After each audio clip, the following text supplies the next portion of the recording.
رب العالمين والصلاة والسلام على سيد المرسلين وعلى آله وصحبه أجمعين. سبحانك لا علم لنا إلا ما علمتنا إنك أنت العليم الحكيم. سبحانك لا فهم لنا إلا ما فهمتنا إنك أنت الجواد الكريم. وقل رب زدني علما. أعوذ بالله من الشيطان الرجيم. ويسألونك عن اليتامى قل إصلاح لهم خير وإن تخالطوهم فإخوانكم والله يعلم المفسد من المصلح ولو شاء الله لأعنتكم إن الله عزيز حكيم. صدق الله مولانا العظيم. So here again we have another question from Sahaba radiallahu ta'ala anhum for clarification, and again a continuation of the tafsil, or the detailed explanation of what is righteous action and what is unrighteous action. So وَيَسْأَلُونَكَ عَنِ الْيَتَامَى. So they ask you concerning the orphans. They ask you what concerning the orphans. It's not mentioned actually here explicitly. So they're asking about what about the mixing of the property of the orphans with our property. For example, someone has an orphan. By the way, we probably mentioned earlier that adopting children in Islam is not permissible, in the sense that, we take a child who is an orphan and then we adopt him and make him our actual son. They inherit and they're considered as a blood relationship. This cannot be. Blood relationship is blood relationship, and who is not is not. Now, it's a great thing to, look after the orphans, and there's a great reward for that. And Nabi alayhi mentioned that the person who looks after an orphan and takes care of his needs and raises him properly, I and he will be in Jannat like this, like the two fingers together. So it's a great thing to do. However, they are not blood relations. They are not your actual daughters. They are not actually your sons. That being the case, there's special injunctions regarding them, and the rules of mahram, of mixing and marriage and inheritance and all of those things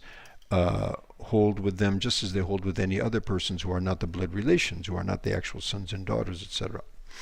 So what happens is that the Arabs would adopt these orphans and take them under their care, and then the orphans perhaps might have their own wealth with them through inheritance or by other means. So to eat unjustly the wealth of the orphans, as Allah subhanahu wa ta'ala mentions in another verse, الذين يأكلون أموال اليتامى ظلما إنما يأكلون في بطونهم نارا وسيصلون سعيرا.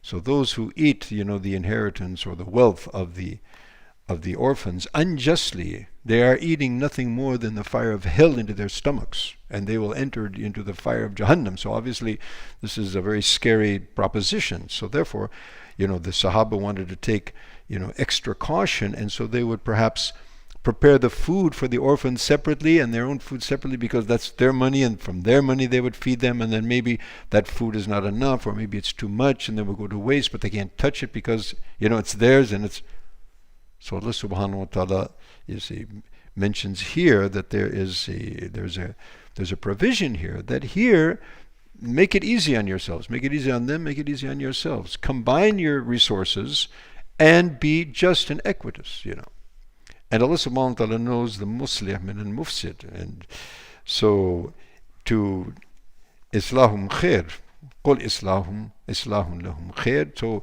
rectifying their affairs and dealing justly with them, that is the better course of action. And if you intukhalituhum fa ikhwanukum, and if you join your resources together, they're your brothers, and treat them so. And so you're not going to do anything that's going to cause detriment to them or to their property.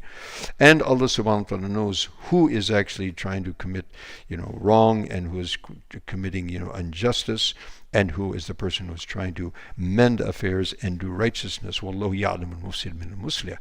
وَلَوْ شَاءَ اللَّهُ لَأَعْنَتَكُمْ. And if Allah subhanahu wa ta'ala, He could have made it very difficult and made it this, you have to keep everything separate, and you would have to take every account of every single penny and this and that. However, Allah subhanahu wa ta'ala has made it naturally easy, so that living arrangement, whereas you are helping those orphans, and at the same time it's not a burden on you. So Allah subhanahu wa ta'ala for the two sides has made the most equitous proposition.